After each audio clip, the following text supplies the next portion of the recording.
Today I'm going to build a router sled, which is basically like a big planer that uses a router to flatten large slabs of wood and cutting boards and other things along those lines. And I'm actually building this one for an upcoming project that I have planned to flatten a big live edge slab to build myself a new desk for my studio. And when I was looking online to buy a router sled, the cheapest one I could find that still seemed decent was over $1,000. So I decided to do some research on the parts I would need to build my own router sled, and after buying all of them, it ended up costing just under $600, which is less than half the cost of what I was looking at. And the one that I plan to build is going to be much better quality, with added features like greaseable bearing tracks that won't get clogged with sawdust. It will be height adjustable, and it will also be super easy to set up and disassemble for storage when I'm not using it. So I hope you enjoy this video, and without further ado, let's get building. I started by creating the base for the router sled, and for that I used some leftover 2x4 and cut 4 pieces that were 4 feet each. And these would be the skeleton that would help further support and stiffen the surface that I would put on it. So if they didn't already have a straight edge, I went ahead and cut a straight edge on them using a circular saw and a guide, so that I could get the surface for the router sled perfectly flat, or at least as flat as I could, because it will only flatten things however flat the router sled itself is. So I did my best to keep that in mind and do all the cuts and everything as accurate as I could here.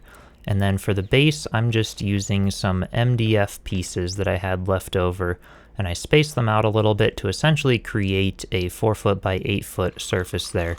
If you do have a 4-foot by 8-foot sheet of plywood or MDF, that would be ideal. But these were just left over for me, and I didn't mind the gap in the middle because most of the slabs that I would flatten are plenty wide to span that gap with no issues. And I should also mention that if you already have a large flat table or work surface, then you can just skip this step and skip ahead to where I start assembling the bearing tracks and router sled portion itself. But if you do have to build your own base like I did, then the important takeaway here is that it's really flat, and you can do it however you want really, but this was the most efficient design that worked the best with the leftover resources that I already had.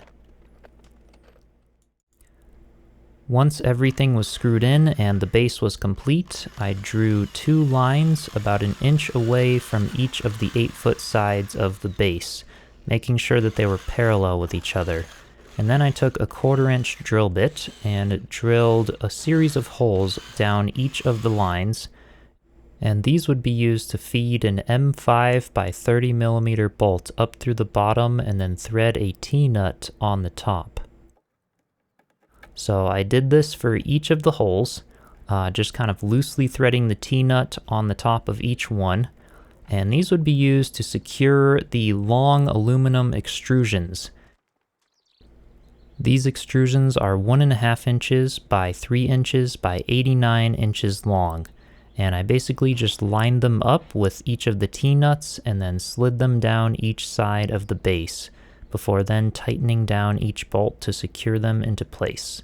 And these would not only be used to mount the slides, which would allow the router sled to slide across the base, but they would also be a stiffener for the length of the base there, because we use the 2x4s there to stiffen the width, so these would help keep everything nice and sturdy. And then I could go ahead and attach the linear bearing sliders to the top of the aluminum extrusions.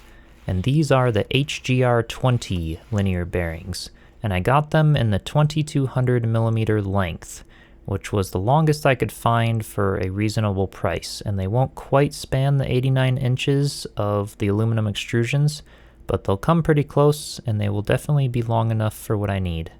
And these can be fastened to the aluminum extrusions using the included M5 by 16 millimeter bolts, which I fed through the holes and then loosely threaded the T-nuts on the undersides.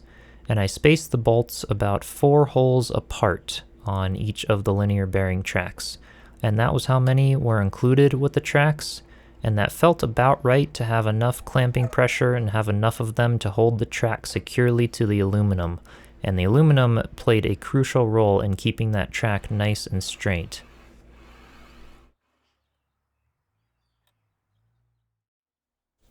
And once that was all fastened down, I then repeated the same thing, but this time for the shorter axis of the router sled that would allow the router to slide in the other direction.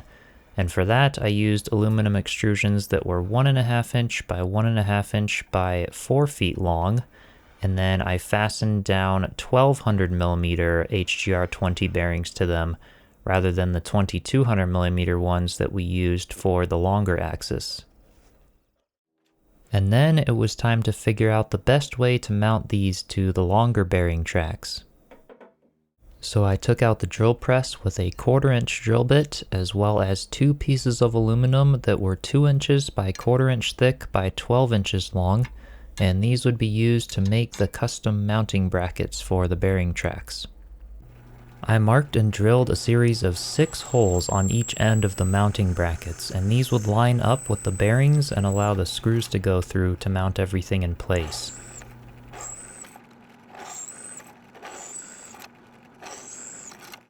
And you can see here that the inner 4 holes on each end of the mounting plates line up with the 4 holes on the top of each of the bearings.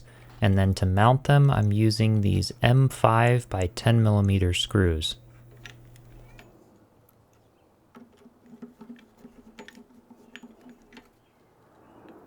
And you might be wondering what the outer 2 holes on each end are used for, and those will be used to mount the smaller aluminum extrusions to. So to do that, I'll be taking these M5 by 16 millimeter bolts and feeding them up through the bottom of the holes, and then loosely threading some T-nuts on the top of each one.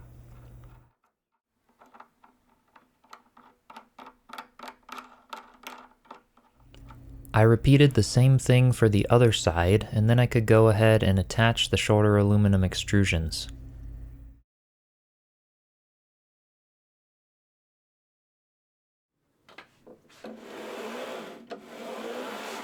And I kept everything loose so that I could go ahead and make some fine adjustments and make sure that everything was perfectly square, which was super important, before I then went ahead and tightened everything up. Now that the bearing tracks and base for the router sled were finished, I could start building a base plate to mount the router itself to the tracks. I started by making some brackets out of aluminum angle pieces that were 3 inch by 3 inch by 1/4 inch thick, and I needed to cut them down to create 2 pieces that were 10 inches and 4 pieces that were 1 inch wide each. And to cut the aluminum, I'm just using a chop saw with a standard wood cutting blade that I lubricate with beeswax, which works great and doesn't sling off the blade as it spins like other grease and oil, causing a big mess.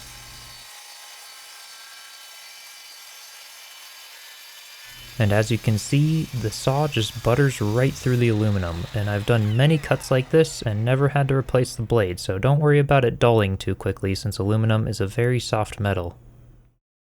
Once the brackets were cut, I laid everything out to picture what it would look like when I assembled it, starting with the base plate itself, which is an 8 inch by 10 inch by 1/4 inch thick piece of aluminum that I found already cut to size on Amazon.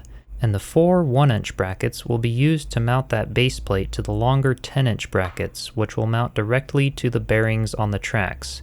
So now it was time to mark and drill the holes where they needed to be to attach everything together. Starting with the 10-inch brackets, on one of the sides I drilled a series of 4 holes at each end to line up with the 4 holes on each bearing block. And on the other side, I drilled 2 holes at each end to attach the 1-inch wide brackets. And once the 10-inch brackets were drilled, I could move on to the 1-inch brackets, where I drilled a series of 3 holes on one of the sides and 2 holes on the other side. And it might seem a bit confusing now, but the next clip will explain how it all goes together, and hopefully it will make more sense.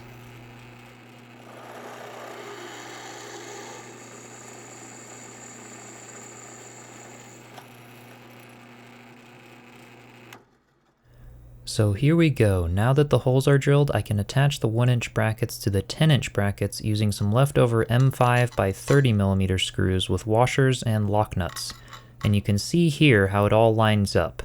And I designed it so that 2 of the 3 holes on the 1-inch brackets can be used to attach them to give the router another inch of height adjustment depending on which setting the brackets are on, since I drilled each of the holes 1 inch apart, and I'll go ahead and mount them on the lower setting to start with.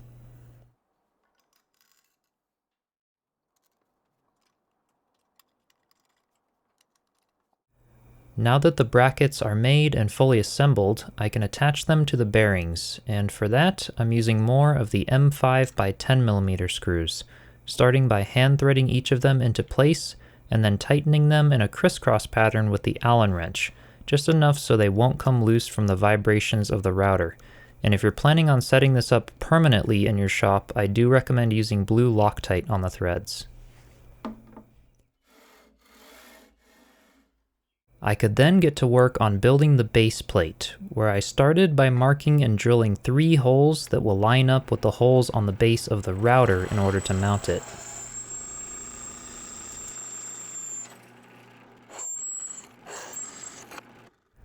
And I also had to hollow out the center of the base plate to make room for the 2-inch router bit to pass through, and for that I tried using a 2-inch hole saw, but quickly realized that my drill press was way too underpowered for it.